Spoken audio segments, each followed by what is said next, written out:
വെങ്ങാട് ഇല്ലിക്കോട് സ്വകാര്യ ബസും കാറും കൂട്ടിയിടിച്ചുണ്ടായ അപകടത്തിൽ ഒരാൾ മരിച്ചു. പൂക്കാട്ടിരി സ്വദേശി വള്ളൂരാൻ ഹംസയാണ് മരിച്ചത്.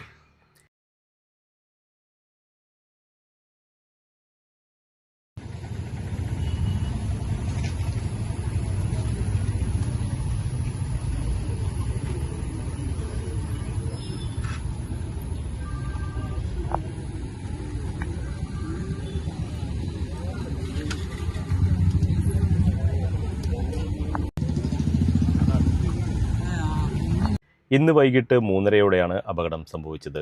പെരിന്തൽമണ്ണ ഭാഗത്തു നിന്ന് വരികയായിരുന്ന ഹോണ്ട സിറ്റി കാറും വളാഞ്ചേരിയിൽ നിന്ന് പെരിന്തൽമണ്ണ ഭാഗത്തേക്ക് പോവുകയായിരുന്ന സ്വകാര്യ ബസ്സുമാണ് കൂട്ടിയിടിച്ചത്. അപകടത്തിൽ കാർ പൂർണ്ണമായും തകർന്നു. ബസ്സിലുണ്ടായിരുന്ന ഒരു സ്ത്രീക്കും പരിക്കേറ്റിട്ടുണ്ട്. അപകടത്തെ തുടർന്ന് പ്രദേശത്ത് അരമണിക്കൂറോളം ഗതാഗതം തടസ്സപ്പെട്ടു. കുളത്തൂർ പോലീസും നാട്ടുകാരും ചേർന്നാണ് രക്ഷാപ്രവർത്തനം നടത്തിയത്. അപകടത്തിൻ്റെ കാരണം വ്യക്തമല്ല. News desk Valanchery online.